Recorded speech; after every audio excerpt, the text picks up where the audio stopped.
شکوہ بزبان عرض وطن۔ بے بس ہے یا پھر یہ بے حسی ہے تیری؟ کیوں آنکھوں سے نکلتے نہیں آنسو تیری؟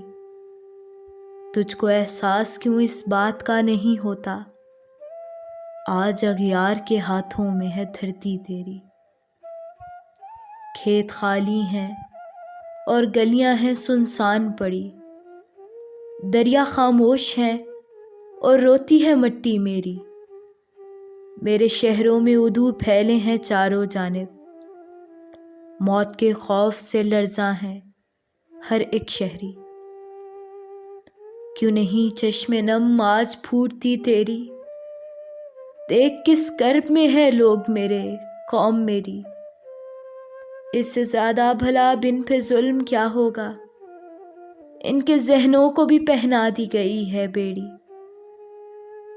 بدن بریدہ ہے اور روح ہے ہلاک میری، لہو میں تربتر ہیں ٹکڑے میرے، خاک میری۔ میرے پہلو کی شکستائی پہ خاموش رہا، آج تو بول کہ شہرک بھی ہوئی چاک میری۔ آج اوروں کی طرح آنکھیں ہیں تماشائی تیری، اب تو ہر بات میں چھلکتی ہے نالائی تیری۔ مجھ سے دعوے تو بہت تھے محبت کے تجھے، مجھ سے دعوے تو بہت تھے محبت کے تجھے، اب میں کیوں بن چکا ہوں باعث رسوائی تیری؟ اب میں کیوں بن چکا ہوں باعث رسوائی تیری؟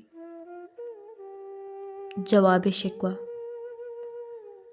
اے میری عرض وطن، روح میری، جان میری، مجھ کو معلوم ہے تجھ پہ کیا کیا ہے قیامت گزری۔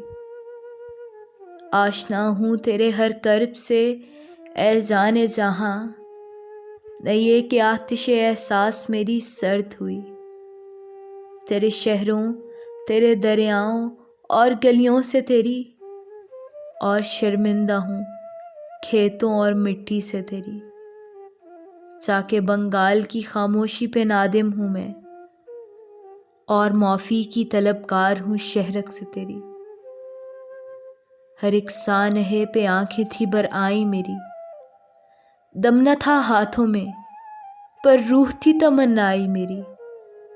میں کہ بے بس بھی تھی مجبور بھی اے دل میرے، کہ نہ تھی منزل اظہار تک رسائی میری۔